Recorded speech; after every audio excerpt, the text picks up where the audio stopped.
ये video last तक जरूर देखना। राधे राधे गुरुजी। जी गुरुजी, मैं झारखंड से श्रीधाम वृंदावन आई हूँ आपसे मिलने के लिए, भगवान से मिलने के लिए। मेरे साथ मेरी बहन भी है। राधे राधे गुरुजी। राधे राधे। गुरुजी, मेरे 2 प्रश्न हैं जिसका जवाब मैंने बहुत लोगों से पूछा, पर किन्हीं का उत्तर मुझे संतुष्ट ना कर सका। आज मैं आपसे वो 2 प्रश्न पूछना चाहती हूँ, अगर आपकी आज्ञा हो तो। बिल्कुल पूछिए। गुरुजी, जैसा कि आप हमें समझाते हैं, बहुत लोग हमें समझाते हैं कि आज हम जो कुछ भी करते हैं वो अपने कर्मों का फल है। जो हम पुराने जन्म में, पिछले जन्म में जो कुछ भी किए हैं उसका आज हमें फल मिल रहा है। तो गुरुजी, मैं ये कहना चाहूंगी, आज मैं श्रीधाम वृंदावन आई हूँ तो भगवान की ये लीला है, ये मेरे पिछले जन्म के कर्म हो सकते हैं। आज जो कुछ भी मैं कर रही हूँ वो मेरे पिछले जन्म के कर्म हो सकते हैं। लेकिन अगर ये धरती को कर्म भूमि कहा गया है तो मैं अभी प्रेजेंट में, इस वर्तमान समय में कर्म कहाँ कर रही हूँ गुरुजी? मैं तो पिछले कर्म के जो फल हैं उसी को भोगने में अपना समय बिताते जा रही हूँ और व्यतीत हो गया समय, फिर मैं कर्म कब कर रही हूँ? कृपा करके मार्गदर्शन करें। कर्म कितने प्रकार के होते हैं जानती हो आप? नहीं गुरुजी। कर्म 3 प्रकार के होते हैं, संचित, क्रियमाण और प्रारब्ध। कर्म कितने प्रकार के होते हैं? 3 प्रकार के। क्रियमाण कर्म वो है जो आप कर रहे हैं, जैसे आप हमसे प्रश्न पूछ रहे हैं, ये भी आप कर्म कर रहे हैं। हम आपको उत्तर दे रहे हैं, ये भी हम अपना कर्म कर रहे हैं। ये क्रिया चल रही है, क्रियमाण। जैसे किसान खेत में बीज बो रहा है तो वो बो रहा है, मतलब वो क्रिया कर रहा है, वो क्रियमाण कर्म है। प्रेजेंट को क्रियमाण कहते हैं, ठीक है। अब जब बोया तो फसल तैयार हो गई, तो जब फसल काटेगा तो वो संचित हो जाएगा। काट के बोरा में भर के घर ले आया, 100 कुंटल फसल घर आ गई। वो क्या था? क्रियमाण का फल था, संचित, इकट्ठा हो गया। हाँ या ना? हाँ।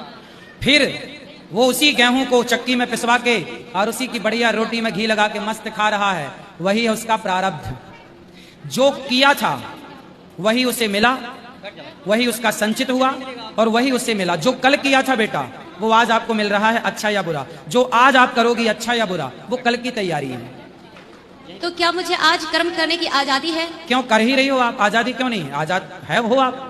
आप हमसे प्रश्न पूछ रही हो, कर तो रही हो कर्म। पलकें झपका रही हो, कर तो रही हो कर्म। आप रोटी खा रही हो, कर तो रही हो कर्म। दूध पी रही हो, कोई शराब पी रहा है, कोई दूध पी रहा है। कोई बकरे को काट रहा है तो कोई बकरे के मलहम पट्टी लगा रहा है। कर्म दोनों है। आप बकरे को काट रहे हैं वो भी कर्म हो रहा है, और आप बकरे को मलहम पट्टी लगा रहे हैं वो भी कर्म हो रहा है। कर्म जब आप करेंगे तो उसका फल भगवान देंगे।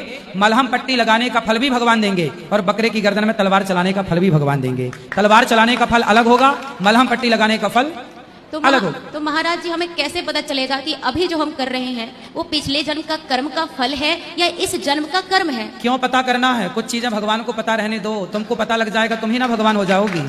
कुछ चाबियां ईश्वर के हाथ में है बेटा। हम ईश्वर की कठपुतली हैं।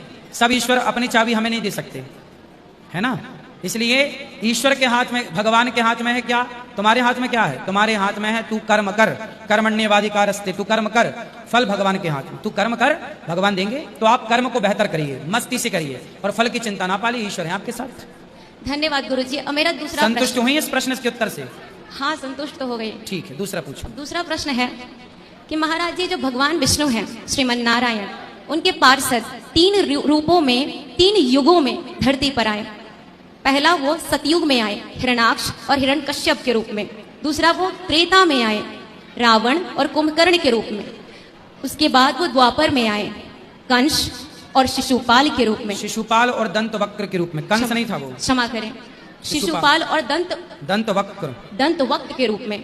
तो प्रश्न ये है महाराज जी, ये तीनों धरती लोक पर आए, इन्हें कर्म करने की आजादी थी, पर ये तीनों 3 रूपों में, 3 युगों में बुरे कर्मों को क्यों इन्होंने अपना चुनाव बनाया? क्यों इन्होंने बुरे कर्म ही किए? अच्छे कर्म भी कर सकते थे। रावण शायद अगर बुरा काम नहीं करता तो बाकी भी उसका साथ न देते, जैसे उनके अपने बेटे पुत्र मेघनाद, अपने भाई कुंभकर्ण, ये विभीषण तो अच्छे कर्म कर रहे थे, इसलिए तो भगवान श्री राम के पास चले गए। तो फिर ये बुरे कर्म क्यों कर रहे थे? अपितु ये तो भगवान के पार्षद ही थे ना। श्राप लगा था, श्राप लगा था सनकादियों का कि आप राक्षस बनोगे, और राक्षस जब बनोगे तो राक्षस का आचरण अपनाएंगे। और उन्होंने जो कार्य किया वो राक्षस के आचरण का था, क्योंकि श्राप लग चुका था। 3 जन्म तक राक्षस बनोगे, सनकादियों का। अच्छा, मतलब उन्हें श्राप ही मिला था? श्राप था। अच्छा, धन्यवाद महाराज जी। महाराज जी, अंत में मैं भक्तों के समक्ष अपनी चंद पंक्तियां रखना चाहती हूँ। यह मैंने नहीं लिखी है, लेकिन कहीं से मैंने इसे पढ़ा और मैं बहुत प्रोत्साहित होती हूँ इनको पढ़ के। और मेरे प्रोत्साहन का कारण है इन पंक्तियों को मैं प्रस्तुत तभी करूंगी जब आपकी आज्ञा होगी। करिए करिए। तो भगवान श्री कृष्ण कुरुक्षेत्र में कहते हैं अर्जुन को, जब अर्जुन पूछते हैं कि आप अपना जल्दी नाम बताइए, काम क्रोध की बात कही तो मुझको उत्तम काम बताओ, और खुद को ईश्वर कहते हो तो जल्दी अपना नाम बताओ। ऐसा प्रश्न अर्जुन का था। तो भगवान श्री कृष्ण जो जगत पिता हैं, उनका जवाब है कि मैं भक्तों के बीच प्रस्तुत करना चाहती हूँ कि कान खोल कर सुनो पार्थ, मैं ही त्रेता का राम हूँ। कृष्ण मुझे सब कहते हैं, मैं द्वापर का घनश्याम हूँ। रूप कभी नारी का रखकर मैं ही केश बदलता हूँ। धर्म बचाने के खातिर मैं अनगिन वेश बदलता हूँ। विष्णु जी का दशम रूप मैं ही परशुराम मत वाला हूँ। नाग कालिया के फन पर मैं मर्दन करने वाला हूँ। बांकासुर और महिषासुर को मैंने जिंदा गाड़ दिया। धर्म बचाने के खातिर नरसिंह बन हिरण कश्यप फाड़ दिया।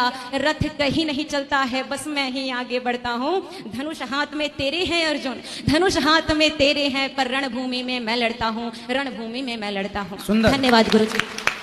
बढ़िया।